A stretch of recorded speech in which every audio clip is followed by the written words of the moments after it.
ሰላም ቤተሰብ እንዴት ናችሁ? ከካሜራ ጀርባ ምን እየተፈጠረ እንዳለ በድብቅ የወጣ ምስል ነው። ይሄ ምስል ማለት ነው በጣም ነው የሚገርመው። ያሳፍራል ማለቴ ብሩኬና ሀይሚን በዚህ ደረጃ እንደማንጠብቃቸው ታውቃላችሁ። ግን ከካሜራ ጀርባ ይሄ የወጣ በድብቅ የወጣ ምስል ነው ማለት ነው። ውድ ቤተሰቦች አይ ዶንት ኖ ሁላችሁም በዚህ መልኩ እንደማታምኑ እርግጠኛ ነኝ። እኔም አላምንም። እንደዚህ ያደርጋሉ ብዬ አላምንም። የጥላት ወሬ ነው የሚሆነው መቼም ብዬ አስባለሁ ማለት ነው።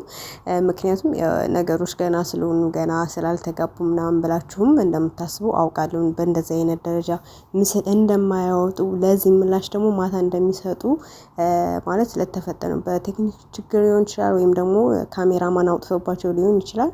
አይ ዶንት ኖ ምንም የምናውቀው ነገር የለም። ግን በድብቅ የተላከልኝ ነገር ነው ይህ ምስል። ውድ ቤተሰቦች እስኪ ማታ የሆነ ለየት ያለ ነገርም ይኖራል ብዬ አስባለሁ። እስከ ማታ ድረስ ደግሞ መልካም ቆይታ። ላይክ፣ ሼር፣ ሰብስክራይብ ማድረጋችሁን ግን እንዳትረሱ።